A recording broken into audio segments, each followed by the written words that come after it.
প্রিয় শিক্ষার্থী বন্ধুরা, ওকে অ্যাকাউন্টিংয়ের পক্ষ থেকে সবাইকে জানাচ্ছি শুভেচ্ছা এবং স্বাগতম।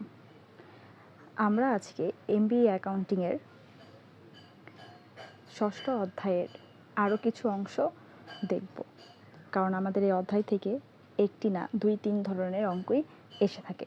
তো ওয়াইটিএম, ওয়াইটিসি এবং সিওয়াই মতন এই অঙ্কটিও আমরা বারবার পরীক্ষায় আসতে দেখি। তো চলো বন্ধুরা, অঙ্কটি আমি পড়ে নিচ্ছি, তোমরাও সকলে আমার সাথে অঙ্কটি দেখে নেবে।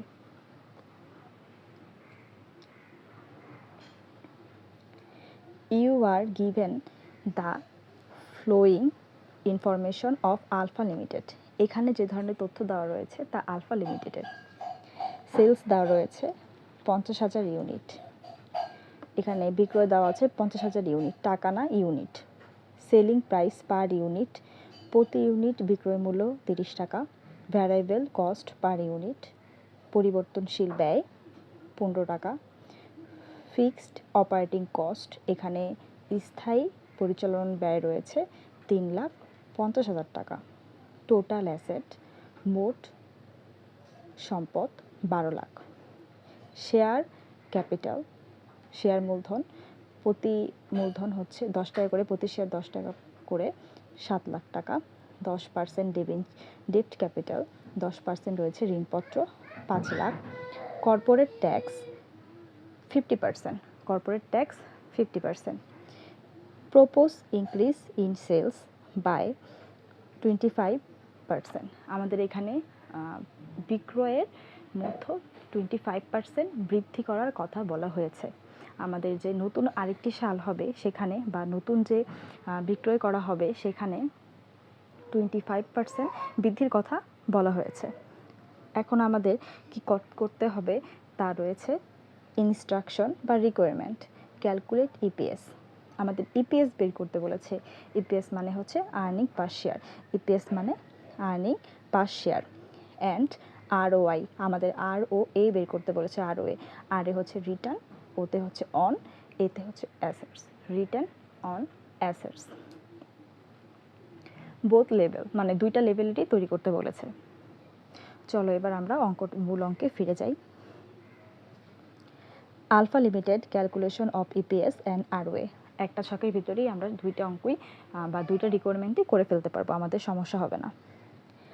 Details, level of sales, current level, propose level. Current level মানে হচ্ছে উপরে যে অঙ্কগুলো টাকাগুলো রয়েছে সেটা দিয়ে, আর প্রপোজ লেভেল হচ্ছে এই যে আমাদের 25% বৃদ্ধি করার কথা বলা হয়েছে সেটার উপরে 25% আমাদের ধরতে হবে। প্রথমে আমরা দিব হচ্ছে সেলস। আমাদের সেলস রয়েছে প্রথমে সেলস ইউনিট গুণ সেলস প্রাইস পার ইউনিট। আচ্ছা, ইউনিট রয়েছে আমাদের 50,000 টাকা, আর সেলস প্রাইস পার ইউনিট মানে প্রতি বিক্রয় মূল্য, প্রতি ইউনিটের বিক্রয় মূল্য কত, 30 টাকা করে আমরা গুণ দিয়ে দিব। কিন্তু এখানে একটা লাইন আমি মিস করে গেছি, সেটা হচ্ছে কারেন্ট লেভেলের পরে এই যে 50,000 ইউনিট আর 62,500 ইউনিট, এই দুইটা ইউনিট আমাদের একটু দেখে নিতে হবে। 50,000 ইউনিট বলতে এই যে ডিরেক্ট যে 50,000 ইউনিট সেই ইউনিটটা, আর 62,500 ইউনিট বলতে বোঝাচ্ছে আমাদের এই যে ইনক্রিজ করতে হবে সেই ইনক্রিজের ভিত্তিতে। চলো আমরা ক্যালকুলেটরের সাহায্যে এই ইনক্রিজের অবস্থাটা জেনে নিই। 50,000 ইউনিট, এটা আমি বৃদ্ধিটা দেখাচ্ছি। 50,000 গুণ কত পার্সেন্ট বলেছে, 25%, 12,500 আসে। এই 12,500 সাথে আমরা এই 50,000 টাকা 50,000 ইউনিট গুণ দিয়ে দেব, যোগ দিয়ে দেব। 62,500, আমরা 62,500 পেয়ে গিয়েছি। এটা হচ্ছে প্রপোজ সেলসের। আর কারেন্ট সেলস 50,000 তত দাঁড়িয়ে রয়েছে, এটা হচ্ছে প্রপোজ সেলসের। প্রপোজ সেলসের ইউনিটটা আমরা পেয়েছি এবং কারেন্ট সেলসের ইউনিটটা আমাদের দেওয়া ছিল। তো আশা করি এতটুকুর মধ্যে কারো কোনো সমস্যা নেই। সেলসের বিষয়টা যা বললাম, এই ইউনিট 50,000 ইউনিটের সাথে প্রতি ইউনিটের কত বিক্রয় হচ্ছে 30 টাকা করে গুণটা দেব, এবং 62,500 টাকার সাথে আমাদের এখানে যে 30 টাকা পার ভ্যালু আছে এটাও গুনতে দিব। মানে 50,000 ইউনিটের সাথে গুণ এবং 62,500 সাথে ওই 30 টাকাই গুণ হবে। ইউনিটের সাথে টাকার অ্যামাউন্টটা গুণ হবে বা পার টাকাটা গুণ হবে। সেলসের থেকে আমরা বিয়োগ দিব হচ্ছে ভ্যারিয়েবল কস্ট। আমাদের ভ্যারিয়েবল কস্টের টাকাটা দেওয়া নাই, কিন্তু ইউনিটটা দেওয়া রয়েছে। কত ইউনিট, 15 ইউনিট। এই 15 ইউনিটের সাথে একবার আমরা 50,000 টাকা গুণ দিব, আবার এই 15 ইউনিটের সাথে আমরা একবার 62,500 গুণ দিব। তাহলে আমাদের 7,50,000, 9,37,500 টাকা বের হয়ে যাবে। আমরা যেহেতু এখানে লেস বলেছি, তার মানে এখানে থেকে আমাদের বিয়োগ করে নামাতে হবে। এই দুইটা থেকে বিয়োগ করে আমরা 7,50,000 টাকা পাবো, 9,37,500 টাকা পাবো।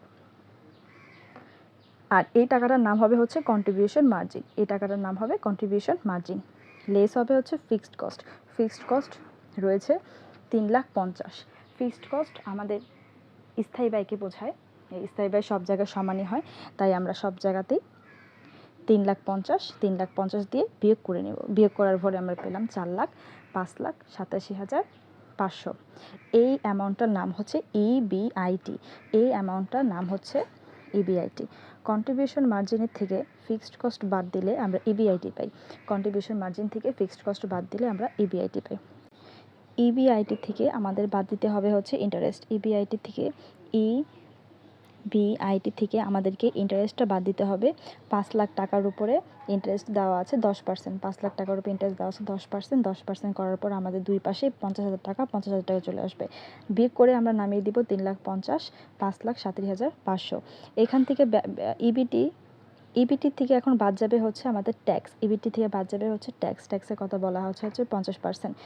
ইবিটি যে টাকাটা, তার উপরে 50% করে দিলেই আমরা ট্যাক্সের টাকাটা পেয়ে যাব। বিয়োগ করে নামাইলাম হচ্ছে 1,75,000, 2,68,750। এটার নাম হচ্ছে ইএটি। আমাদের মোটামুটি মূল অঙ্ক বা মূল যে কঠিন কাজটুকু শেষ হয়ে গিয়েছে। এখন আমরা চলে যাব রিকোয়ারমেন্টে। নম্বর অফ শেয়ার রয়েছে আমাদের এখানে কত? শেয়ার ক্যাপিটাল 10 টাকা পার ভ্যালু, 10 টাকা পার ভ্যালু শেয়ার রয়েছে 7 লাখ। 7 লাখ এটা হচ্ছে টাকার অ্যামাউন্ট, এটা হচ্ছে টাকাটা। এই টাকাকে 10 দিয়ে ভাগ দিলে আমরা শেয়ার সংখ্যা পেয়ে যাব। টাকাকে 10 দিয়ে ভাগ দিলে আমরা শেয়ার সংখ্যা পেয়ে যাব। তো চলো, আমরা শেয়ার পেয়েছি 70,000 টাকা। 7 লাখকে 10 দিয়ে ভাগ দিলে 70,000 শেয়ার পাওয়া যায়। আমরা এখন ইপিএস বের করব এবং পর্যায়ক্রমে ROA বের করব।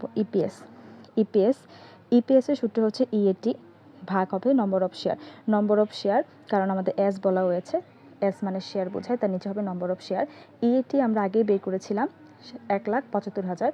1,75,000 ভাগ দিব হচ্ছে 70,000 শেয়ার দিয়ে, যে 70,000 শেয়ার দিয়ে ভাগ দিব। এটাও সেমভাবে করে নেব।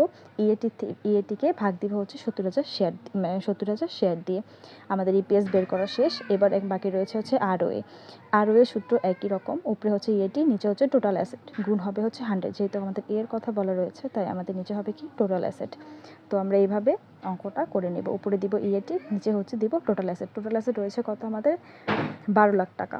12 লাখ টাকা দিয়ে দিব এবং পার্সেন্টেজের জন্য 100 দিয়ে গুণ দিয়ে দিলে আমাদের পার্সেন্টেজটা বের হয়ে যাবে।